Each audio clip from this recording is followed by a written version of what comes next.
Friends, hello. 24 മണിക്കൂർ കൊണ്ട് 300 million views വന്ന ആ വീഡിയോ, പ്രധാനമന്ത്രിയുടെ വീഡിയോ ഇപ്പോൾ ചർച്ചാ വിഷയമാണ്.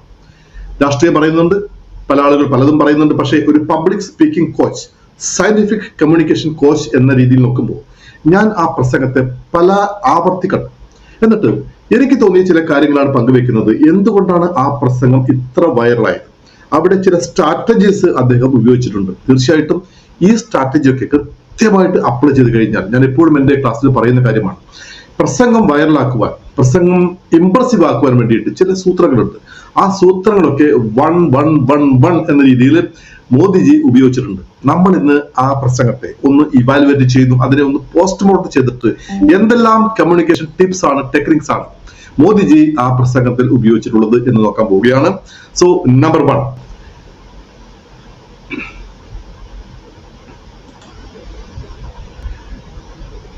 Relationship framing. What is that?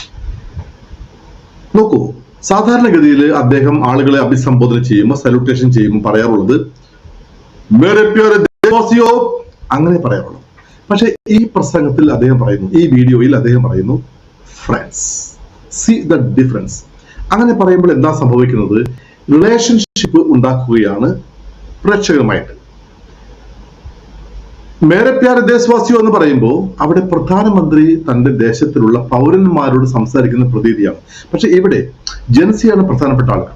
അവരുടെ ഇടയിലുള്ള സംസാര രീതി ഫ്രണ്ട്സ് ആ രീതിയിലാണ്. അതുകൊണ്ട് അവരുമായിട്ട് കണക്റ്റഡ് ആകുവാനായിട്ട് മനഃപൂർവ്വം തന്നെ ഉപയോഗിച്ചിട്ടുള്ള സ്ട്രാറ്റജിയാണ് റിലേഷൻഷിപ്പ് ഫ്രെയിമിംഗ് എന്ന മെത്തേഡ്. അതോടുകൂടി ഈ കേൾക്കുന്ന ആളുകളും മോദിജിയും തമ്മിലുള്ള ആ ഗ്യാപ്പ് അവിടെ അദ്ദേഹം ഇല്ലാതാക്കുകയാണ്.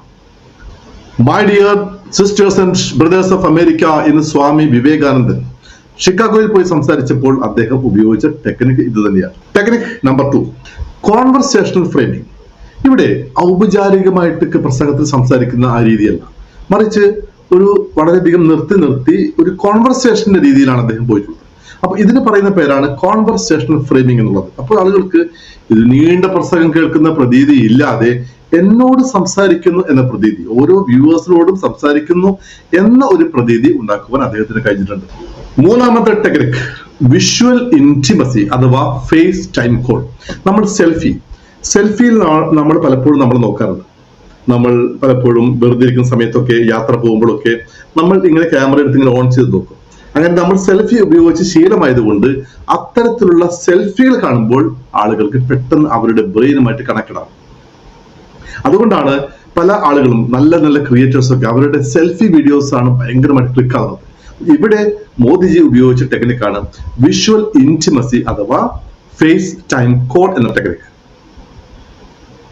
പലപ്പോഴും കമ്മ്യൂണിക്കേഷൻ വരുന്നൊരു മിസ്റ്റേക്ക്, ഒരു സ്പീച്ചിൽ തന്നെ കുറെ വിഷയങ്ങൾ കൊണ്ടുവരാൻ ശ്രമിക്കും. ഇവിടെ മോദിജി ഒറ്റ വിഷയം മാത്രം, ഒരേ ഒരു വിഷയത്തിൽ മാത്രം ഫോക്കസ് ചെയ്തുകൊണ്ട് സംസാരിച്ചപ്പോൾ ആളുകൾക്ക് ക്ലാരിറ്റി കിട്ടി. So simple 1 message technique. Number 5, emotional timing technique. എന്താണത്? പബ്ലിക് സ്പീക്കിംഗിൽ ഒരു പഴമൊഴിയുണ്ട്, എത്ര റൈറ്റ് മെസ്സേജ് ആണെങ്കിലും, എത്ര ശരിയായ സന്ദേശമാണെങ്കിലും റോങ് ടൈമിൽ കൊടുത്തു കഴിഞ്ഞാൽ അത് ഫെയിൽ ആവും, അത് ഏൽക്കത്തില്ല. ഇവിടെ ആളുകളുടെ എമോഷൻ ഇങ്ങനെ പീക്കായി നിൽക്കുന്ന സമയമാണ്. ആ സമയത്ത് ആവേശം കൊണ്ട് ഈ കാര്യം അവതരിപ്പിക്കുമ്പോൾ ആവേശപൂർവ്വമായി സംസാരിച്ച് അവരുടെ വികാരങ്ങളെ, എമോഷനെ കൂട്ടിച്ചെന്ന് കൊണ്ടുവച്ചിട്ട് ഈ തീരുമാനം പറയാം. പക്ഷെ അദ്ദേഹം എന്താണ്, ആ എമോഷണലായിട്ട് ആളുകൾ പീക്കായിട്ട് നിൽക്കുന്ന സമയത്ത് അവരുടെ ബ്രെയിനിലേക്ക് എന്റെ സന്ദേശം കൃത്യമായി എത്തണം എന്നതുകൊണ്ട് ആ എമോഷൻ പീക്കായി നിൽക്കുന്ന സമയത്താണ് അദ്ദേഹം അവരുമായിട്ട് സംസാരിക്കുന്നത്. So emotional time technique. 6ാമത്തെ technique, pace and pause power. Pace എന്ന് പറയുമ്പോൾ സ്പീഡ് എന്ന് വിചാരിക്കും. ആക്ച്വലി സ്പീഡിനെ കൺട്രോൾ ചെയ്യുക, പോസ് കൊടുത്ത് സംസാരിക്കുക.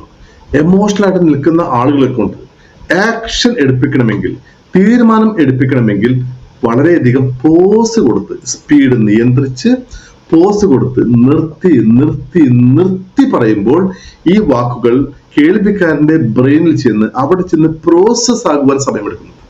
അപ്പോൾ അത് കൃത്യമായിട്ട് പ്രോസസ് ആകുമ്പോൾ എമോഷണൽ പീക്ക് നിൽക്കുന്ന ഒരാളെ സംബന്ധിച്ച് സമാധാനപൂർവ്വം തീരുമാനം എടുക്കുവാൻ സാധിക്കും. കാരണം മുമ്പിൽ നിൽക്കുന്ന ആള് വളരെ സാവധാനം സമാധാനപൂർവ്വം പോസൊക്കെ വെച്ച് ശാന്തമായി സംസാരിക്കുമ്പോൾ ആളുകൾക്ക് ആ ഫീൽ കണക്ട് ചെയ്യും. Pace and pause technique.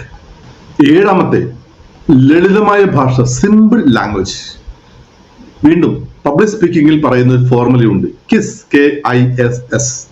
നിങ്ങളുടെ മനസ്സിൽ വന്ന കിസ് അല്ല, keep it simple and short. വളരെ ചുരുക്കി, വളരെ ലളിതമായിട്ട്, എത്ര ലളിതമായി പറയാമോ അത്രയും ലളിതമായി പറയണം എന്നാണ് പബ്ലിക് സ്പീക്കിംഗിൽ പറയുന്നത്. അപ്പോൾ ഇവിടെ അദ്ദേഹം വളരെ ലളിതമായ ഭാഷ, ഏതൊരു സാധാരണക്കാരനും മനസ്സിലാകുന്ന ലളിതമായ ഭാഷയിലാണ് അദ്ദേഹം സംസാരിക്കുന്നത്. വലിയ വലിയ കട്ടിയുള്ള ഭാഷകൾ ഉപയോഗിച്ചിട്ടില്ല. ഓക്കെ, അതുപോലെ തന്നെ ശാന്തമായ മുഖം, അത് അവിടെ ഏറ്റവും എഫക്റ്റീവായിട്ട് പറയേണ്ട കാര്യമാണ്. എട്ടാമത്തെ രഹസ്യം, ഐ കോണ്ടാക്ട്. പലപ്പോഴും പല ആളുകളും വീഡിയോ എടുക്കുമ്പോൾ ചെയ്യുന്ന ഒരു വലിയ മിസ്റ്റേക്കാണ്. അവർ മൊബൈലിന്റെ സ്ക്രീനിലേക്ക് നോക്കും. സ്ക്രീനിലേക്ക് നോക്കുമ്പോൾ ഐ കോണ്ടാക്ട് നഷ്ടപ്പെടും. മൊബൈലിന്റെ ക്യാമറയിൽ നോക്കി സംസാരിക്കുമ്പോൾ എന്നോട് സംസാരിക്കുന്നു എന്ന ഫീലിംഗ് ആണ് ഓരോ പ്രേക്ഷകനും ഉണ്ടാകുന്നത്. ഇവിടെ അദ്ദേഹം ആ ക്യാമറയിൽ തന്നെ നോക്കിയിട്ടാണ് സംസാരിക്കുന്നത്. അപ്പോൾ ഓരോരുത്തർക്കും മോദിജി എന്നോട് സംസാരിക്കുന്ന എന്നൊരു feeling, that is eye contact maintain ചെയ്യുവാൻ അദ്ദേഹം പ്രത്യേകം ശ്രദ്ധിച്ചത്. ഒമ്പതാമത്തെ ടെക്നിക്, ഓതന്റിസിറ്റി. വളരെ നാച്ചുറൽ ആയിട്ട്, അഭിനയിക്കാതെ പറയുന്ന ഒരു ഫീലിംഗ് ആണ് അവിടെ വരുന്നത്. പ്രധാനമന്ത്രി എന്ന രീതിയിലുള്ള തന്റെ സംസാരം, ഇത് വെച്ചുകെട്ടലുകൾ ഇല്ല, ഹൃദയത്തിൽ നിന്നും സംസാരിക്കുന്ന പോലെ ഒരു പ്രശ്നം മനസ്സിലാക്കിയിട്ട് അവിടെ ഒരു തീരുമാനം അത് കറക്റ്റായിട്ട് പറയുന്നത് പോലെ തോന്നിപ്പിക്കുന്ന രീതിയിലുള്ള ഒരു ഡെലിവറി സ്റ്റൈലാണ് അദ്ദേഹം നാച്ചുറൽ ആയിട്ട് സംസാരിച്ചിട്ടുള്ളത്. ഓക്കെ, മേക്കപ്പ് ഇല്ല, മറ്റു സംഭവങ്ങളില്ല, ഒരു സാധാരണ മനുഷ്യൻ സംസാരിക്കുന്നു. പത്താമത്തെ ടെക്നിക്കാണ് അരിസ്റ്റോട്ടിൽ പഠിപ്പിച്ചിട്ടുള്ള ഈഥോസ് എന്ന ടെക്നിക്. എന്താണത്? വിശ്വാസ്യത, ആ പറയുന്ന ആളുടെ വിശ്വാസ്യത. ഇതേ പ്രസംഗം ഒരുപക്ഷെ മന്ത്രിസഭയിലെ വേറെ ആളെ കൊണ്ടോ അല്ലെങ്കിൽ BJPയിലെ ഒരു രാഷ്ട്രീയ നേതാവിനെ കൊണ്ട് പറയിപ്പിച്ചാൽ ഈ ട്രസ്റ്റ് കിട്ടത്തില്ല. അപ്പോൾ ഈഥോസ് എന്ന അരിസ്റ്റോട്ടലിന്റെ ആ സിദ്ധാന്തം വളരെ കൃത്യമായിട്ട് ഇവിടെ പറയുന്നുണ്ട്. പ്രിയ സുഹൃത്തുക്കളെ, ഒരു പ്രസംഗം മനോഹരമാകണമെങ്കിൽ നിങ്ങളുടെ കണ്ടന്റ് കൊണ്ട് മാത്രം പറ്റത്തില്ല. ഒരു കണ്ടന്റ് എത്ര മനോഹരമായ കണ്ടന്റ് ആണെങ്കിലും, എത്ര എഫക്റ്റീവ് ആയിട്ടുള്ള റൈറ്റ് ആയിട്ടുള്ള അർത്ഥസമ്പുഷ്ടമായിട്ടുള്ള കണ്ടന്റ് ആണെങ്കിലും, നിങ്ങൾ കൃത്യമായിട്ടുള്ള ഫോർമുലകൾ ഉപയോഗിച്ച് ആ പ്രസംഗം നിങ്ങൾ ക്രാഫ്റ്റ് ചെയ്തില്ലെങ്കിൽ ആ പ്രസംഗം ഏൽക്കത്തില്ല. അപ്പോൾ അതിന്റെ ഒരു ബെസ്റ്റ് ഉദാഹരണം എന്ന നിലയ്ക്ക് മാത്രമാണ് ഞാൻ ഇത് പറഞ്ഞത്. ഇത് രാഷ്ട്രീയമില്ല, ഒരു പബ്ലിക് സ്പീക്കിംഗ് കോച്ച് എന്ന നിലയ്ക്ക് ഒരു പ്രസംഗം എങ്ങനെ മനോഹരമാക്കാം എന്ന ഒരു ഐഡിയ കിട്ടിയപ്പോൾ നിങ്ങളുമായി അത് പങ്കുവച്ചിരിക്കുന്നു. തീർച്ചയായിട്ടും നിങ്ങളുടെ മുമ്പിൽ നിങ്ങൾക്ക് ഇതുപോലുള്ള അവസരങ്ങൾ കിട്ടുമ്പോൾ, എവിടെയെങ്കിലും ഒക്കെ പ്രസംഗിക്കാൻ അവസരം കിട്ടുമ്പോൾ ചിന്തിക്കുക, ഈ 10 ഫോർമുലകൾ നിങ്ങളുടെ സ്പീച്ചിൽ ഉണ്ടെങ്കിൽ ആ സ്പീച്ച് ഈസ് ഗംഭീരം ഗംഭീരം ഗംഭീരം.